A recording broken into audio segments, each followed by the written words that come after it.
Assalamualaikum warahmatullahi wabarakatuh. Waalaikumsalam warahmatullahi wabarakatuh. Bapak Ketua Persikip, Bapak Hakim, Pak Sekretaris, Pejabat Struktural Nasional, pegawai PMFN dan adik magang yang kami hormati.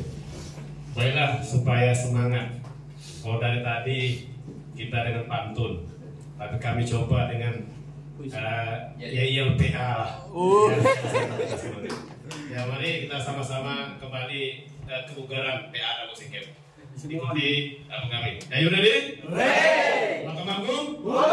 Wadilah? Action! PTA? Kepri? Jaya! Pengadilan Agama Dabu Sikep? Yakin pasti bisa. Yes.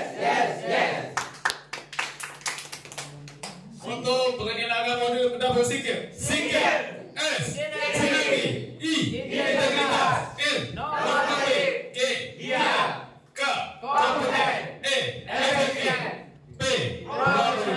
Profesional. Terima kasih. Baiklah, kami dari area 2 akan memaparkan pemaparan peragaan tata laksana. Nggak apa-apa. Itu sudah.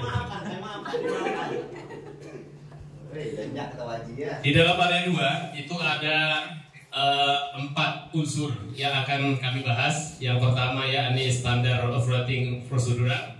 Yang kedua SPPE, yaitu sistem pemerintahan berbasis elektronik.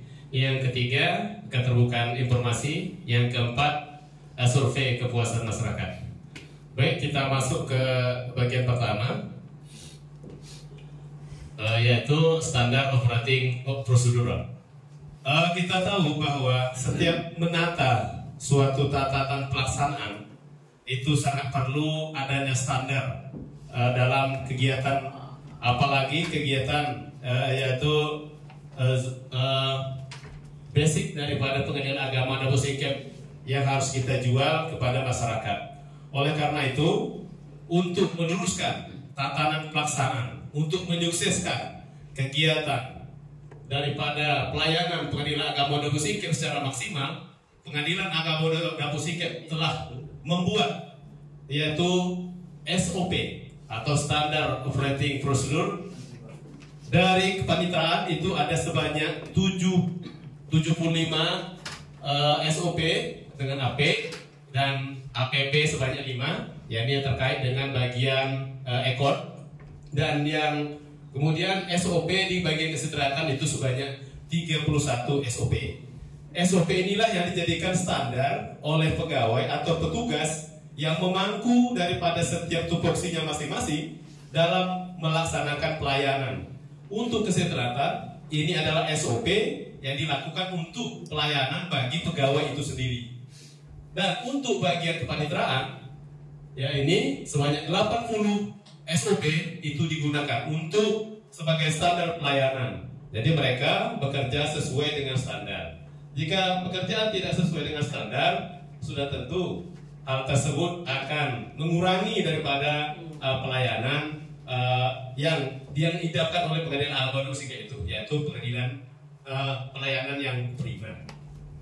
Kemudian yang kedua, kita masuk kepada sistem pemerintahan berbasis elektronik. Untuk menajamkan pelayanan, untuk mempercepat pelayanan kepada para pihak, kita tidak lagi dengan cara manual. Nah, oleh Mahkamah Agung, kita sudah dianjurkan dengan menggunakan sistem elektronik. Oleh karena itu, Pengadilan Agama Dabu Sikep telah berinovasi dengan mengembangkan beberapa yaitu aplikasi yang diintegritaskan dari SIPP. Salah satunya yakni ada beberapa, yaitu ada 9 aplikasi yang kita gunakan. Tidak lain adalah untuk mempercepat pelayanan untuk internet. Ini salah satu aplikasi yang digunakan di dalam internet Pengadilan Agama Dabu Sikep itu sendiri, supaya mereka lebih cepat dalam melaksanakan pelayanan. Salah satunya aplikasi ini pagi, kemudian Monaco, informasi perkara sidang keliling, pencarian yang radius, Monika, rekapitulasi data perkara, kemudian sidara, modis, dan yang terakhir monitoring perkara delegasi. Hal ini adalah untuk mempermudah semua stakeholder yang ada di dalam pengadilan agama Dabu Singkep dalam baik membuat laporan atau membutuhkan informasi-informasi yang terkait dengan keperkaraan. Kemudian juga bahwa semua perkara yang telah diajukan di pengadilan agama Dabu Singkep itu sudah menggunakan sistem ekor. Artinya tidak ada lagi perkara itu didaftarkan secara manual. Jadi semuanya sudah menggunakan aplikasi. Oke, selanjutnya kita masuk yang ketiga. Yang ketiga ini adalah keterbukaan informasi publik. Nah, setelah kita tadi menjual beberapa hal di dalam masalah pelayanan, bahwa kita sangat perlu menyampaikan informasi itu ke dalam publik. Salah satunya adalah dengan cara yang memasukkan semua bagian pelayanan kita ke dalam web pengadilan agama Dabu Singkep yang sudah tertuang di sana, di mana ada beberapa aplikasi unggulan kita yang telah diterapkan. Yang pertama seperti Formula Sales, kemudian ada Sidagem Melesat, dan layanan 3-in-1 serta layanan antar, yang mana itu merupakan bagian unggulan dari pelayanan pengadilan agama Dabu Singkep untuk bagian yaitu sistem pemerintahan elektronik berbasis untuk eksternal. Jadi tidak hanya berlaku di dalam internal, bahwa pengadilan agama Dabu Singkep juga berinovasi dengan membuat inovasi-inovasi beberapa bagian dengan pelayanan bagian untuk di eksternal. Jadi masyarakat luar, bukan hanya pegawai pengadilan agama Dabu Singkep saja yang bisa mengakses aplikasi tersebut, tetapi masyarakat luar pun dapat menggunakan aplikasi itu dengan secara mudah dan mendapatkan pelayanan secara prima, cepat, tepat, dan manfaat bagi masyarakat itu sendiri. Kemudian dengan adanya bentuk daripada pelayanan kita tadi, itu kita akan melihat ada beberapa bagian pencapaian penghasilan dari prestasi pengadilan agama Dabu Singkep itu sendiri. Salah satunya yaitu dengan meningkatnya indeks penilaian pelayanan masyarakat. Salah satunya di tahun 2022 itu nilai indeks pelayanan kualitas pelayanan kita itu yaitu 3,94, dan pada tahun 2023 itu meningkat menjadi 3,97. Ini menunjukkan bahwa pelayanan pengadilan agama Dabu Singkep itu semakin hari semakin baik. Apalagi kita sedang menuju ke WWBM. Hal itu tentu harus menuntut kita, harus selalu menyemangati kita dengan selalu meningkatkan pelayanan prima terhadap masyarakat, yaitu wilayah birokrasi bersih dan melayani. Tentu ini adalah menjadi tolak ukur pertama yang kita jadikan sebagai vital utama dalam meraih apa tujuan kita, yakni WWBM untuk tahun 2023. Amin ya rabbal alamin. Saya kira itu saja dapat saya sampaikan. Mohon maaf atas kekurangan. Wassalamualaikum warahmatullahi wabarakatuh. Waalaikumsalam. Kasih aplaus. Coba kita agak maju dikit Pak Haji. Coba Pak Haji ya. Nah, agak mikir. Coba Pak Haji simpulkan, menurut gambar Pak Haji ada dua tadi seperti apa? Yang dapat saya simpulkan dari penerapan ketua area 2 Ya. itu dalam dukungan adopsi tentang SOP dan supaya masyarakat Ya, dan tentang aplikasi-aplikasi seperti CPP dan situ di dalam itu bermacam bagian nampaknya. Saya tadi tak hafalkan dalam 9 katanya tadi satu ada nama-nama cewek, tak saya dengar tadi. Ya, nama cewek. Ada Monika, ada saya Ya. Dulu sebelah ada apa? Itu yang tadi tentang Jadi ada berapa tadi? 4 ya? ada 4 tadi itu Pak. SOP, SOP, kepuasan masyarakat, kepuasan masyarakat, SP, SPBU. ya SPB. Oh sebenarnya elektronik Pak ya. Oh. Basis elektronik ya. BWE, satu lagi? SPBU. Keterbukaan informasi publik ya. Saya tanya Pak Haji kan, SOP jadi kan. SOP harus ada standar. Kalau ada perubahan apa namanya perbaikan, ada namanya review ya. Nah, siapa petugas review SOP ini? Saya bingung nih petugasnya. Cuma yang jelasnya yang tanya ke Secara besarnya itu ada siapa? ya ke Namanya apa Prima? Ada SK berdasarkan SK review SOP. Tim review SOP. ya. Namanya tahu. Lupa lah ya. Lebih banyak kepimpinan. Iya. Oke, SOP. Apa Prima? Masih Pak Haji. Kapan di SOP itu direview? Apakah semua expo yang ada 75 itu review semua? Ditambah yang sekretariat 31 review, tambah 5 itu direview semua enggak? Semua SOP? kalau menurut saya itu Pak Iya, ya. bisa direvisi semua tergantung apa yang direvisi, misalnya ada yang direvisi.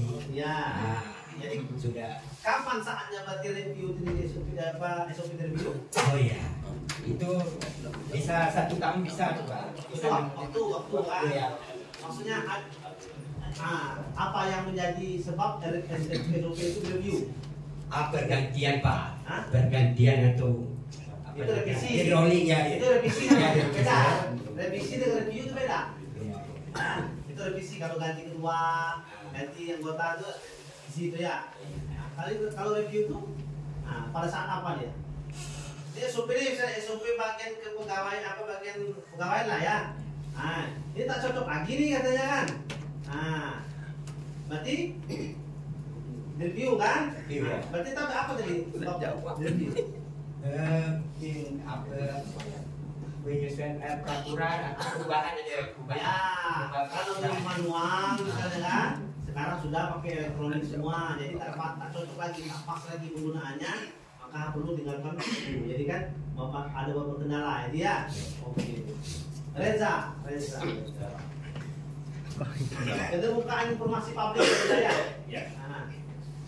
Dulu ada SK apa namanya kalau keterbukaan informasi publik PPID. itu apa namanya Informasi beda itu kemajuan. informasi beda dengan PPID dengan keterbukaan informasi. Kalau PPID itu penanganan apa informasi penanganan informasi, jadi Dan kalau dokumen. ada informasi baru ada penanganan dari PPID. Kalau kita mau terbuka nih wajib nih informasi publik itu terbuka. Apa dasar hukumnya itu? Ya, itu kemarin tuh jadi masalah di PTA itu kan, jadi catatan tuh di waktu pengawasan. Nah itu, apa kesalahan apa kita? Ini enggak? Langsung PT. Nah ya, dulu ada dengan SK KMA 363. 144 2000, Nomor 2 144 nomor sekarang sudah nomor 2 2144. 144 tahun 2022. Jadi itu ya. Jadi kalau ada SK lagi masih terlalu yang masih SK 1 kayak 44 itu 2011 ya. Nah itu sudah ganti semua dengan nomor 2 144 tahun 2022. Ya. Coba saya Prima. Kalau kemarin Reja ada lebih banyak. Prima kemarin belum ada ya? Belum. Belum. Coba jelaskan singkat dari awal area 2. Pada area 2 itu adalah penataan tata laksana. Ya. Di situ ada terdiri dari 4, yaitu SOP (Standar Operasional Prosedur), yang kedua SPBE Sistem Pemerintahan Berbasis Elektronik, yang ketiga keterbukaan informasi publik, dan keempat SOP kepuasan masyarakat. SOP itu dari bagian kepanitraan terdiri dari 75 dengan kode AP, 5 dengan kode APP. Apa APP itu?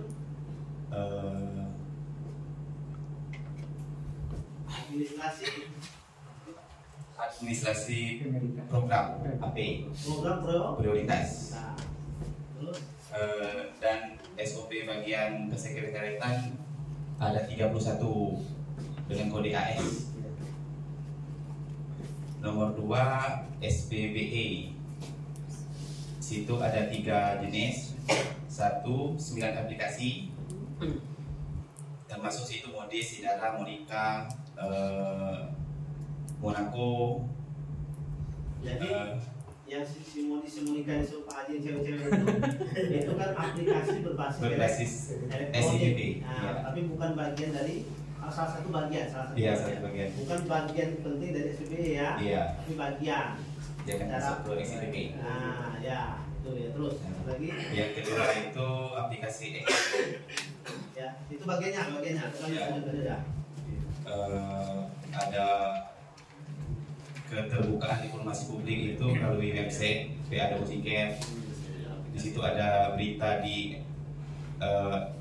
Facebook, IG, Jadi informasi kita itu dipublish ke Iya. keluar. dia keluar melalui Masyarakat tahu kan? media sosial.